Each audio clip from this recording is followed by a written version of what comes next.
Assalamualaikum dan salam hormat. Upsound pada minggu ini anda bersama saya Diah Muhammad Jaiz dan kita akan memberikan kupasan mendalam mengenai isu-isu yang sedang berlaku di negara kita. Baiklah, sebelum saya pergi kepada apakah tajuk perbincangan pada minggu ini serta panel yang kami jemput, baru-baru ini kelihatannya di negara kita pasaran kepada media arus perdana ataupun media konvensional ini semakin merudum apabila beberapa buah nama yang cukup gah dalam pasaran media ini seperti Utusan Malaysia telah memberikan VSS ataupun skim pemisahan sukarela kepada 800 pekerjanya dan mereka juga telah menutup pejabat mereka di biro. Selain itu, beberapa buah syarikat lain seperti TV3, The Star dan juga Astro dilaporkan akan melakukan VSS ini juga, menawarkan VSS ini kepada pekerja mereka.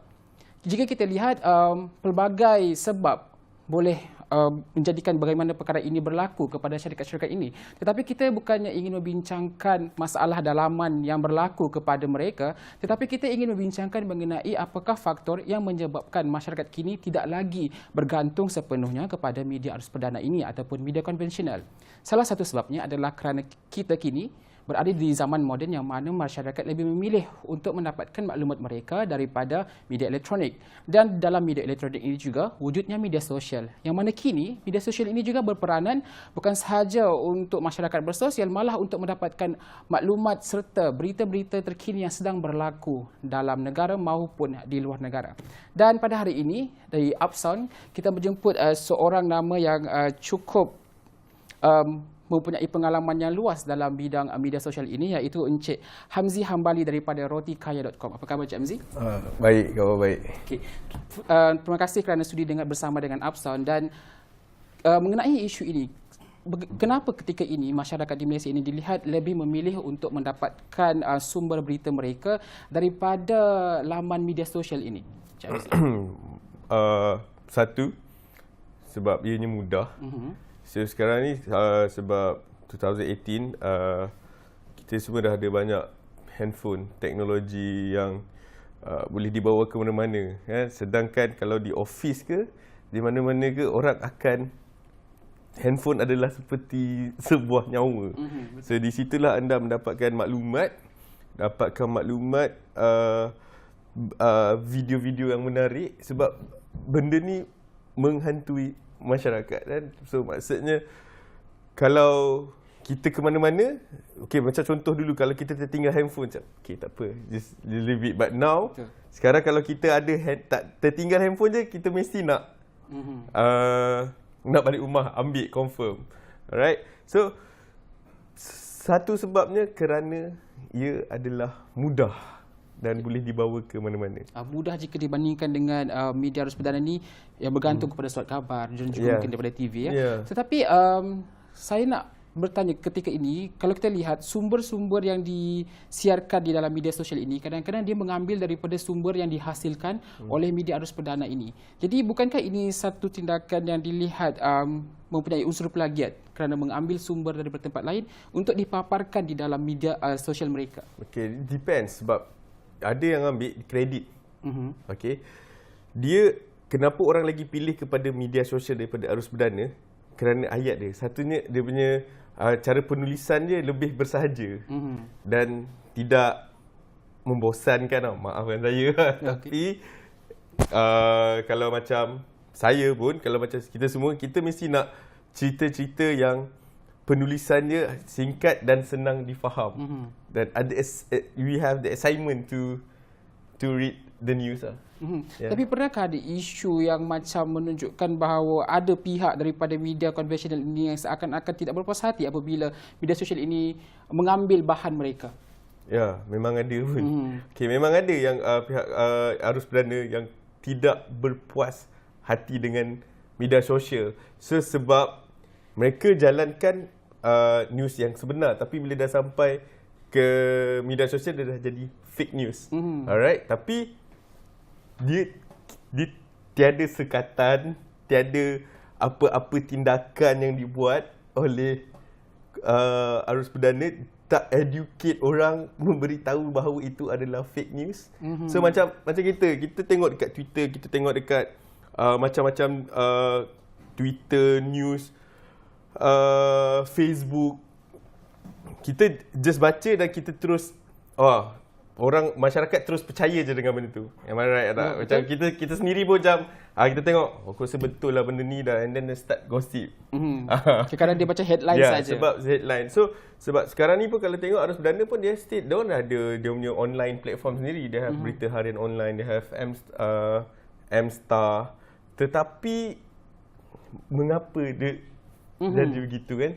So mungkin sebab penulisan yang bersahaja. So orang lagi suka dengar berita-berita yang tidak menarik daripada berita-berita yang menarik. So kita jadi orang lebih suka kepada berita sensasi. Ya, berita sensasi. Okay. Jadi untuk Encik Hamzi sendiri, sekarang ni untuk laman Encik Hamzi itu Roti Kaya, ada berapa sebenarnya pekerja dan bagaimana kesemua pekerja ini boleh orang kata menghasilkan satu isi yang cukup untuk dipaparkan dalam laman media sosial? Alright. Tak nak itu kerja lah. Kita insyaAllah takkan ada VSS lah. Sebab kita hanya ada 8 orang. Okey. 8 orang bekerja. Kita ada 2 fotografer, kita ada 4 reporter. Lepas tu dan all the bosses sendiri lah yang bekerja. So kita banyak macam kita mau tu entertainment news. So kita reporter-reporter kita orang pergi ke assignment for entertainment. Okey. Kita tak cover politics. Kita tak cover cerita-cerita yang fake news ni lah. Kita tak main lah benda tu. So kita more kepada entertainment. So kita memang educate our readers that which is that kita punya laporan is legit because kita ada reporter yang pergi sendiri ke tempat event lah. Yeah. Baiklah. Encik Hamzi tadi Encik Hamzi sebutkan bagaimana pekerja ataupun wartawan daripada laman Encik Hamzi pergi ke assignment ataupun tugasan yang lebih kepada berita hiburan dan tidak kepada politik. Jadi selepas ini saya nak tanya kenapa memilih untuk membuat liputan kepada berita tersebut berbanding daripada berita politik, tetapi jawapan tersebut kita akan dengar selepas ini. Kita kembali semula selepas ini. Alright.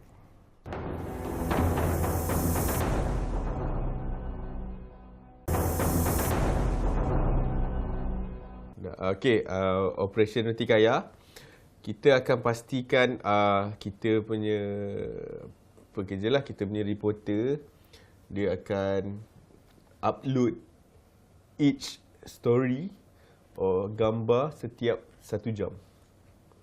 You know, sampai malam lah, sampai pukul 10 malam. So, memang kita dah schedule daripada pukul 8 pagi. Kita akan start operate dalam pukul 9 pagi sampai malam. So, kita akan schedule gambar artis ada. So, news daripada Bernama pun ada slot dia. Lepas tu slot Vid Daily pun kita ada, itu untuk makanan. Lepas tu, so basically sekarang ni Roti Kaya dia bukanlah hanya cerita artis semata.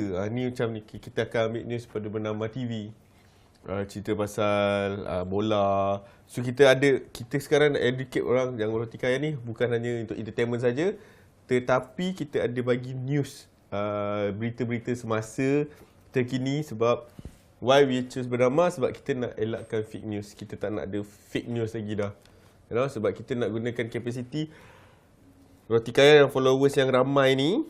So kita nak orang jadikan dia as a platform media juga.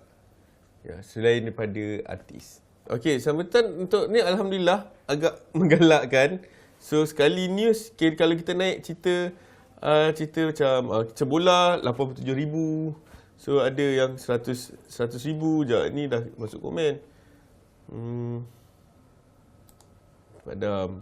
So ni macam berita 31,000 orang pasal buang sikap yang suka buang sampah di tempat yang sepatutnya. So we educate di masyarakat kita. So kalau tak sebelum ni orang kita memang tak tengok berita lah. Dia tengok online lah sebab kerja. Balik rumah nak masak. Mana ada time nak tengok berita kan. Paling busuk pun dia akan buka media sosial. Dia tengok mana-mana news. Kalau apa yang naik dulu itulah dia baca. Alright, so kalau macam ni sekarang ni, kita macam bernama kita pick up bernama TV punya channel. Zaman sekarang ni, cuba kita buang sikap yang suka buang sampah di tempat yang tak sepatutnya tu. So, we educate the people. So, at least 31k view orang tengok dan faham. So, at least what our message is sampai. So, apa yang kita ambil ni, contohnya kita ambil daripada berita bernama, bukan yang kita tak copy 100%. Kita ambil video, kita fahamkan video tu and then we do our own caption. Baiklah, bertemu kembali dan sebelum kita berhenti rehat seperti tadi, saya sempat menanyakan kepada rotikayu.com kenapakah mereka lebih memilih untuk membuat liputan kepada berita-berita yang berunsur hiburan berbanding daripada berita-berita politik ataupun berita-berita yang kita anggap cukup berat. Adakah ini disebabkan oleh permintaan masyarakat ketika ini ataupun sememangnya kerana pasaran ataupun berita hiburan ini lebih boleh mendapatkan lebih ramai pengikut? Macam mana? Dia dekat media sosial ni, orang banyak waktu lapang untuk membuang masa. Okay. So dia orang lagi suka kat entertainment. Dia basically ada permintaan. Okay, orang nak tahu pasal cerita kita punya artis, pasal artis ni buat apa. Alright, tapi kita sekarang bukan 100% on entertainment. Memang our core business is entertainment news. Tapi sekarang kita dah ada Vid Daily untuk makanan. Dan kita pun memang plan untuk news. Sebab kalau kita, contohnya Roti Kaya dia jadi tempat untuk bagi cerita-cerita politik. Trust me, takkan siapa nak baca. Adakah sebabkan dia membosankan ke atau macam mana? People just like to gossip. So, orang nak tahu pasal orang, okay, menteri ni buat apa ke apa. Okay, macam contohnya, I nak buat news story yang cerita-cerita yang agak berat, but kita tak ada capacity benda tu sehingga kan kita dapat peluang untuk share the news. Kita kena minta, contohnya dengan bernama kan. So kita bernama pun kita akan minta untuk masukkan news kat Roti Kaya sebab untuk kita elakkan fake news. Sebab kita tak nak ada fake news langsung lah. So, memang kita macam, why don't we educate our readers? Kita ada 4 juta lebih and put your news in our website. So, orang sambil-sambil dia tengok gosip, dia tengok gambar Fazura, dia tengok gambar Nilofa, dia tengok apa, ada satu news. So, that's how the way lah. So, that's why kita bukan semua entertainment dan kadang orang tengok artis pun ada bahagian segmen makanan juga. So, that's how we can capture 1/3 of the Malaysian population.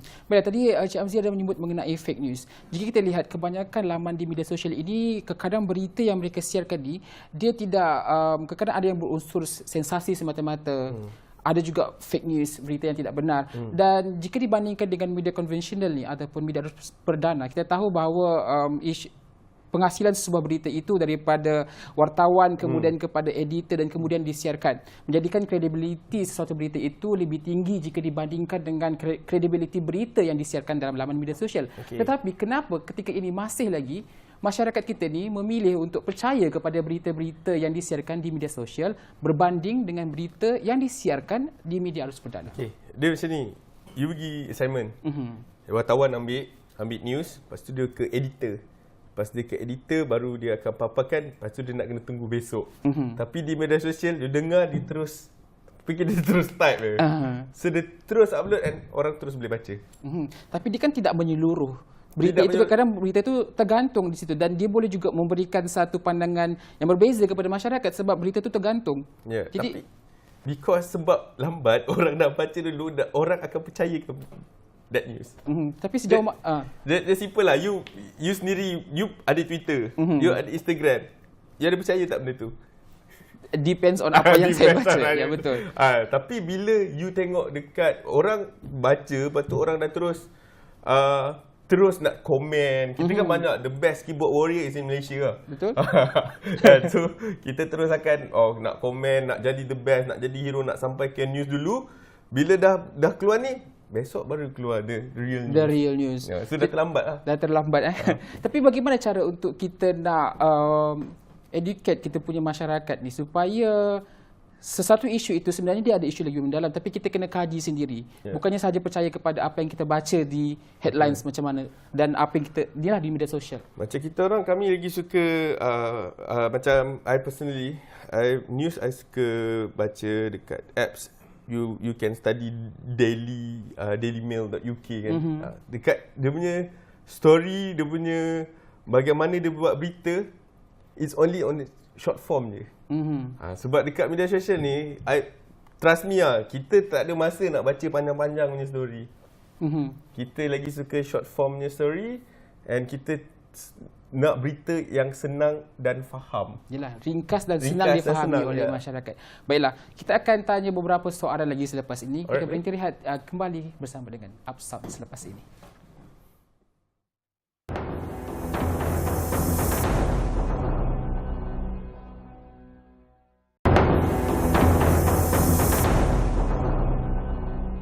Biasanya kita dapat perolehi daripada laman sesawang lah.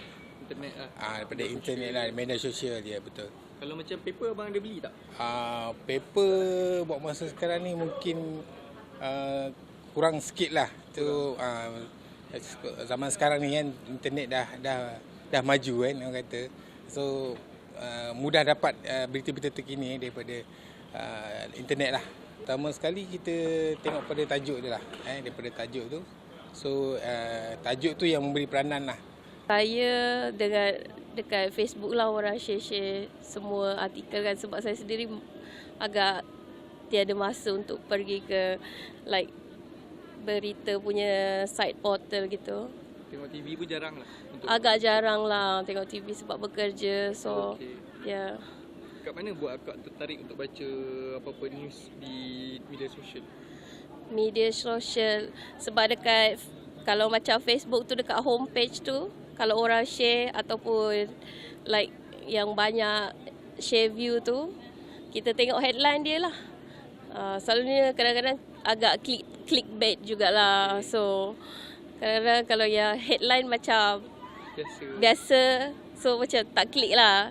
Kalau headline dia macam gempak sikit, kita klik. Tapi konten dia agak tak sama dengan apa headline tu. Kebanyakan daripada media sosial macam Facebook, Instagram, antara dua tu lah kebanyakan. So waktu tu macam mana? Kebanyakan tengok gambar, situasi macam genting, macam insiden ke kemalangan yang tu banyak tarik pandangan. Suka baca lah benda tu. Media sosial lah, using Facebook. Kenapa akak rasa mudah untuk tengok kat media sosial? Biasanya rasa mudah jugalah. Dalam masa yang sama saya boleh tengok komen-komen dari netizen kan. Akak suka bila baca berita tu tengok komen sekali lah. Mana tahu boleh mendapatkan pendapat daripada orang kan. Baiklah, bertemu kembali dalam Upsound yang mana minggu ini kita membincangkan kenapakah media sosial menjadi pilihan. Baiklah, Encik Hamzi, apakah dia sebenarnya kelebihan yang terdapat pada media sosial ini sehingga orang ramai lebih memilih media sosial berbanding dengan media arus perdana? Media sosial, saya kata tadi, cepat, senang difahamkan, and then dia cepat tersebar sebab arus perdana dia nak kena minta izin dulu sesuatu perkara. Tetapi sekarang ni dengan adanya Twitter, Facebook, the news is only with your finger je. Your finger je. You macam orang yang pandai menulis, orang yang pandai elaborate news tu sekejap je lah. Jadi kenapa kenapa masyarakat ni dia macam lebih tertarik untuk dia nak kongsi berita daripada media sosial ni berbanding daripada sebab kita tahu tadi media konvensional ataupun media arus perdana ni juga diorang mempunyai akaun dalam talian masing-masing. Tetapi kadang-kadang jika kita lihat berita tu, mereka lebih berminat untuk kongsi berita yang dipaparkan oleh media sosial, akaun media sosial berbanding dengan yang media rasmi ni. Ya, sebab media rasmi, macam saya katakan tadi, media rasmi dia nak kena send to the editor dulu, nak kena betul-betul kena etika lah, etika kewartawanan lah. They have to do it properly. Yang untuk media sosial, diorang ni just fikir, okay, aku rasa benda ni macam ni, dia terus start sebar, bila dapat banyak share, they will love it. Kita pun nak jadi happy lah, macam orang share banyak Facebook saya kan. So that's why I think dia jadi macam tu lah. I mean like, macam kita di Roti Kaya, sekejap je kalau kita ceritakan pasal artis ke apa ke, benda akan cepat pergi sebabnya sensasi. Dia kat Malaysia ni, kalau lagi sensasi, lagi best. Lagi tak bagus sesuatu perkara tu, lagi bagus lah.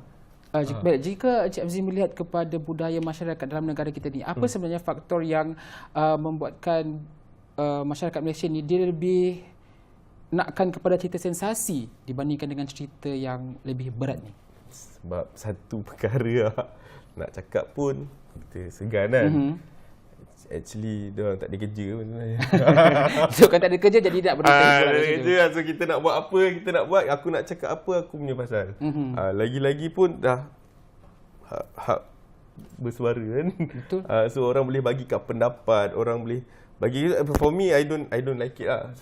Sebab benda tu it's wrong. Sometimes pun apa news yang kita orang bagi, kadang-kadang ada je orang yang dia memutar belitkan kenyataan itu. Betul. Jadi adakah perkara ini dilihat sebagai satu macam penghalang kepada mewujudkan masyarakat kelas pertama di negara kita ni? Ya. Sebab kita lebih kepada, sebab kita selalu, our people selalu dia main tembak aja dulu. Lepas tu baru dia fikir kan.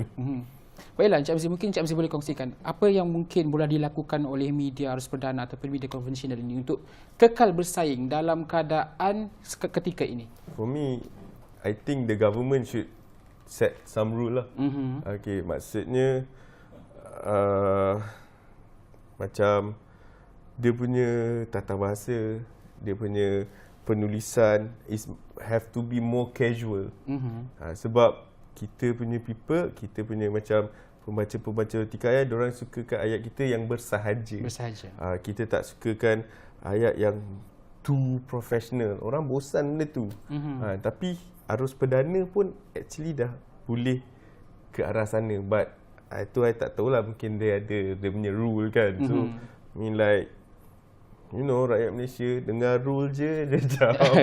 Dia macam ni sekejap. Dia jawab. Tak kisah. Satu lagi Encik Hamzi, mungkin apa lagi yang Encik Hamzi boleh katakan kepada masyarakat Malaysia pula, kepada mereka yang obses kepada berita-berita yang sensasi ini, bagaimana kita nak educate mereka supaya lebih mungkin melakukan kajian ataupun untuk mendapatkan berita yang lebih benar? Okey, dia sebenarnya kita tak boleh salahkan masyarakat juga.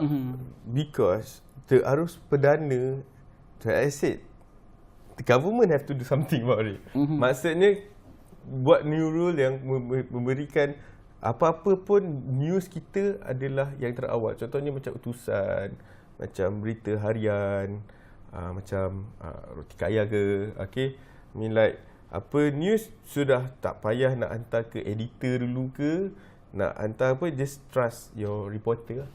Untuk teruskan sampaikan. Because all macam banyak, macam sekarang ni you tengok ada Nara, Cakap Keli, Roti Kaya, apa semua. Dia orang just dia pergi assignment, bawa laptop, news tu dah ada, terus upload dekat situ je. Terus sampai kepada terus sampai. Baiklah. Terima kasih Encik Hamzi kerana sudi bersama dengan Amson. Dan sebenarnya kita banyak lagi nak bincang, tetapi masa sangat mencemburui kita pada hari ini kerana isu ini saya rasa cukup dekat kepada hati seluruh masyarakat di Malaysia. Kerana semua kita menggunakan media sosial untuk bukan saja untuk bersosial dengan orang, tapi seperti mana yang kami sebutkan, untuk mendapatkan maklumat terkini tentang apa yang berlaku bukan saja di negara, malah di seluruh dunia. Baiklah, diharapkan akan perbincangan pada hari ini mampu memberikan anda sedikit sebanyak penjelasan mengenai isu media sosial yang berlaku di negara kita. Teruskan bersama Bernama News Channel untuk lebih banyak info serta maklumat yang terkini. Assalamualaikum dan salam hormat.